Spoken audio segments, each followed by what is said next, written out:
না, আপনি এখন ক্যাব থেকে আসলে কিভাবে কাজ করবেন? প্রথম হলো যে ক্যাবের যে অ্যাক্টিভিটিস এটা সম্পর্কেও কিন্তু ক্যাবের যারা আছে তারা নিজেরাও আমার মনে হয় না যে খুব বেশি ক্লিয়ার তাদের আইডিয়া। ক্যাবের ধারণা বা আপনাদের সাধারণ মানুষ বা ইভেন আপনাদের সাংবাদিক যারা কাজ করছেন, ক্যাবের কাজই মনে হচ্ছে যে আমরা ওই বাজারে ভোক্তা অধিকারের যে অভিযান তার সাথে যাবে বা ওই বাজার মনিটরিং করবে। কিন্তু ক্যাবের বিষয়টাও ডিফারেন্ট কিন্তু। এটা হলো একটা অংশ হতে পারে। এখন ধরেন ক্যাবের এটা তো একটা ভলান্টারি অর্গানাইজেশন এবং বেসরকারিভাবে আমরা কাজ করছি এবং এখানে কিন্তু ওইভাবে কোনো ফান্ডিংও নেই। সেক্ষেত্রে ক্যাবে যারা কাজ করে বিশেষ করে আমাদের বিভাগ, জেলা এবং উপজেলা আমাদের ১৪৩ টা কমিটি আছে। আমাদের জেলায় ৬৪ জেলায় কমিটি আছে, বিভাগে কমিটিগুলো আছে। এখানে যে সাধারণত রিটায়ার্ড লোকজন সেখানে আমাদের সাংবাদিকরা আছে, উকিল সাহেবরা আছেন, আমাদের টিচাররা যারা রিটায়ার করেছেন এবং আমাদের বিভিন্ন জায়গা থেকেই কিন্তু আপনার এই ক্যাবে এখানে ভলান্টারি কাজ করতে আসে।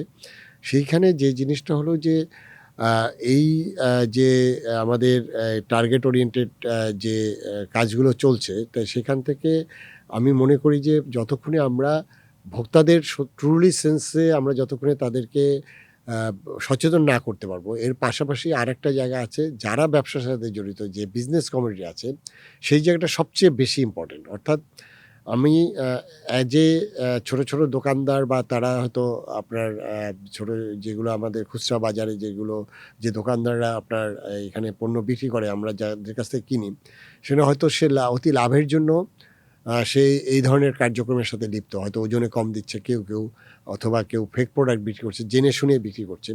কিন্তু আমি যদি ওই ব্যবসায়িক কমিউনিটি ওখানে তো নেতারা আছেন এবং সেখানে কিন্তু অনেকগুলো ঢাকা শহরে বড় যেগুলো মার্কেট আছে, সেখানে ইলেকশনে কিন্তু তারা অনেক বিনিয়োগও করে।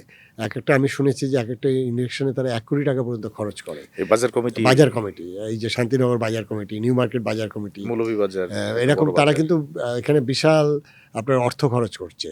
তাহলে এটা দিয়ে কি দাঁড়াচ্ছে? মনে হচ্ছে যে না এই অর্থটা তারা বিনিয়োগ করছে। তো সেখানে আমি বলব যে ওই ব্যবসায়ী নেতৃবৃন্দ যদি তার ওই বাজারটাকে যদি কন্ট্রোল না করতে পারে, তাদেরকে যদি আমরা অনবোর্ড না করতে পারি, এটা আসলে সরকারের এই এত সীমিত জনবল দিয়ে এটা আসলে মনিটর করে খুব বেশি লাভ হয় না। তো সেই জায়গাটায় যেটা আছে যে হ্যাঁ, আমাদের বিভিন্ন ইনফরমেশন আছে, আপনারা ইনফরমেশন দেন অথবা যারা অভিযোগ করে সেখান থেকে কিন্তু মাঝে আপনার এই অভিযানগুলো করতে হয় এবং এটা যদি না করা হয় তাহলে মানে আপনারাই প্রশ্ন তুলবেন যে আসলে সরকারের কোনো কার্যক্রম দৃষ্টিগোচর হচ্ছে না। এই কারণে যেটা আছে শুধু টার্গেট না, সেখানে আমাদের যে সার্ভিলেন্স করাটা বা এই সারফেসে থাকাটাও কিন্তু ইম্পর্টেন্ট।